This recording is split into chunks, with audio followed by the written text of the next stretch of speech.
Hey Jace, how you doing, dude? Trying to think of what we could do. I know we were working on something for your ladder test. I can't remember it off the top of my head. I need to take more notes.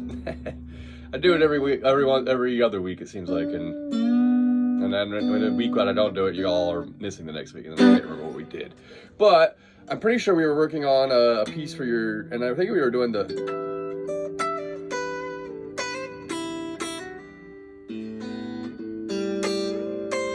I think we were doing that song, but I think you know how to play that because we went through that, but we never did the test on it. All right, so I want you to try that, but I do have another song for you. I'm not sure we ever did this, but I would hope that at some point, like, you know, if part of this test we can, you know, or like one of the future ones maybe, talk about the scale pattern, because we were doing, I think we at one point did the song Rumble, and I wanted to see if we can go back over that again. So I'm going to go over that with you today. Ooh. Let's do the bend with the screen. There we go. That's a lot safer. All right. All right, so this one, it is an electric song, but the chords are really easy, okay? It starts with a D chord, 2 D chords before every other chord. So the D chord, if you remember, pointer finger on the G string on 2, and then you get your middle finger on the E string on 2, skipping over the B string, and then your ring finger holds the B string on 3. Okay, and it goes usually from A string down, all right? So that's gonna be the first 2 hits. You know, we're gonna do like D, D, and then goes right to E. That's the first sequence. Okay, E being pointer finger on the G string on 1, middle finger on the A string on 2, and then ring finger here on the D string on 2. So D, D into that chord, E, 2, 3, 4, 1, 2, and then you go D, D, E again, 2, 3, 4, 1, 2, D, D, now to an A chord, and that will just be, I usually use 1 finger, you just hold the D string at 2, and the G string at 2, and if you can get the B string under 2 as well, you can do it with 3 fingers, or 1, or 2, usually. That's the second chord, right? Whichever one you want to do, as long as it sounds like an A chord. And then we go back to D, D, E again. Like that, all right? And then the last one we're going to go is D, D, B7. And that's going to be pointer finger on the D string on 1, middle finger on the A string on 2, and then ring finger on the G string on 2. Kind of close to the E major, sorry, from the beginning of the song. We just swap between our ring finger. Same fret, our fingers stay on the same frets, but we just swap which string the pointer finger and the ring finger are on. And then usually I don't strum this. I go D, D, and I pluck A, B, G, B. Or you could skip the B and then add the E string here on 2 and go D, G. I'm sorry, A, G, A, D, G, high. And then this is the pattern I want to use for this practice. So practice the song for chords, but then this pattern.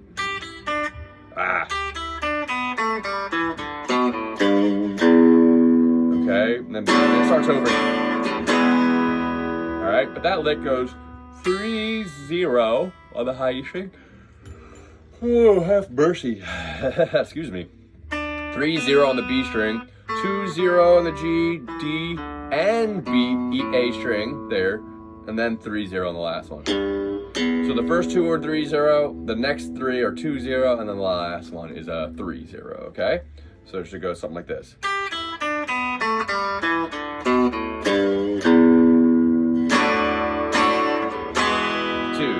3, 4, all right? So from the beginning, let's just see if we can practice this little sequence here.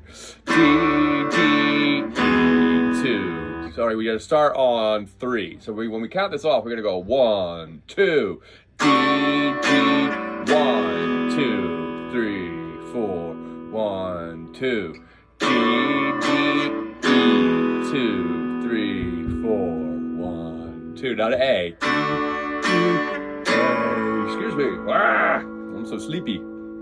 Back to D, D, E. D, D, E, 2, 3, 4, 1, 2 to B7. D, D, B7. 4, 1, 2.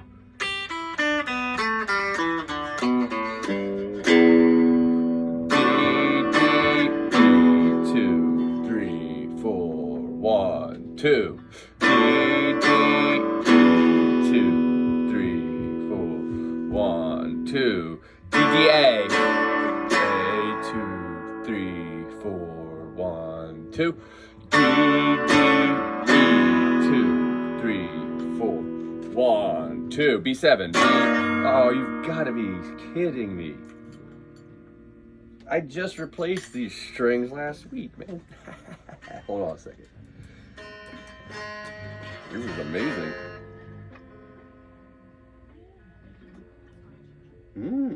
I know where it's cutting it. All right, I'm gonna put, pardon me, I'm gonna keep this recording because the problem is I don't have enough time to start over again. So you're gonna take 2 seconds to watch me string a string.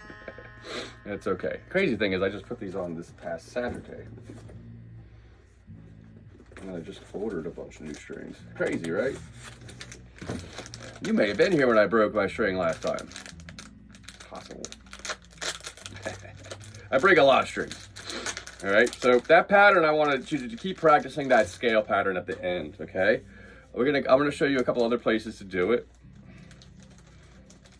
But ultimately, come on, there you are.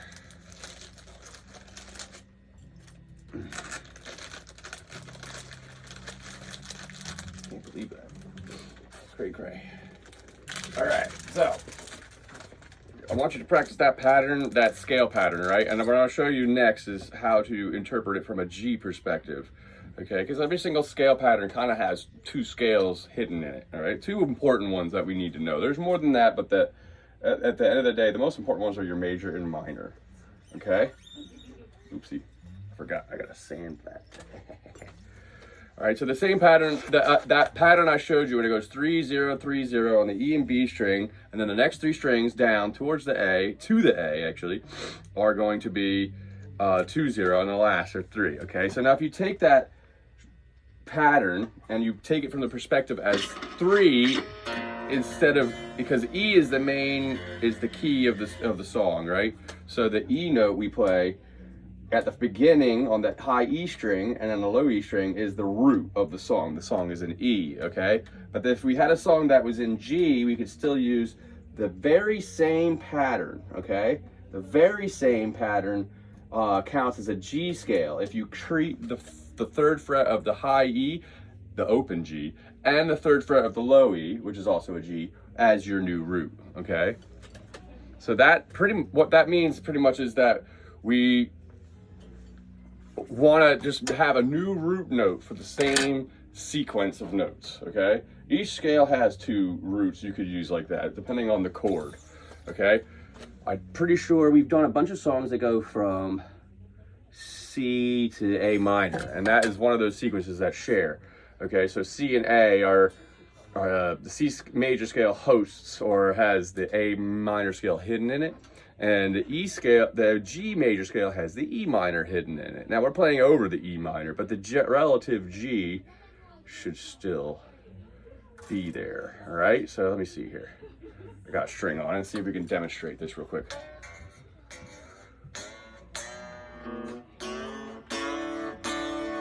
And you got to always stretch it out a little extra. All right, so the trick is that what I was saying was that pretty much this pattern we were doing is your E scale, okay? But the same thing could be treated as a G if we go from this. 3, 0, 3, 0, 2, 0, 2, 0, 2, 0, 3, okay? But it all really kind of does depend on the last note, doesn't it? Because we start on a G, so.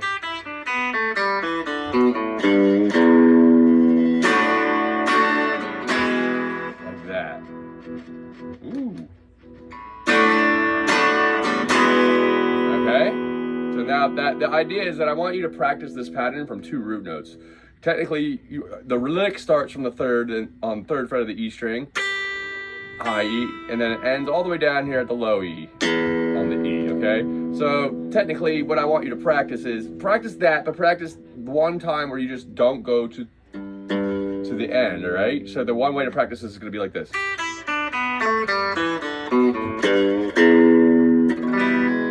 the E chord, all right? And then the next one would be play the G chord after it. Like that, just ending on G, all right? And both of those ones are the patterns that we're gonna be using the most. And we can also do it from this pattern. Let's say we moved this whole thing from 3-0 to 8-5, all right? So we're gonna go 8-5, 8-5, 7-5, 7-5, 7-5, 8-5. Okay, same idea. But in A instead of E, okay? But then this thing can, so that like this, A minor.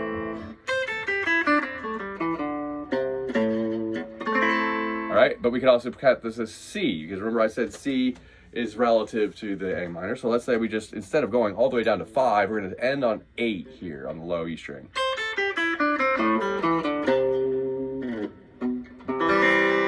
Okay, that's just the pentatonic scale. We have more notes in there. And I know we kind of went over these before, but I want to go over again.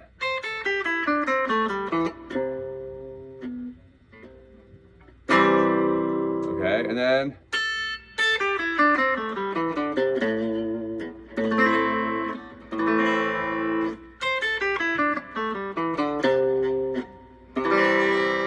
see, when I play the chord, it makes sense.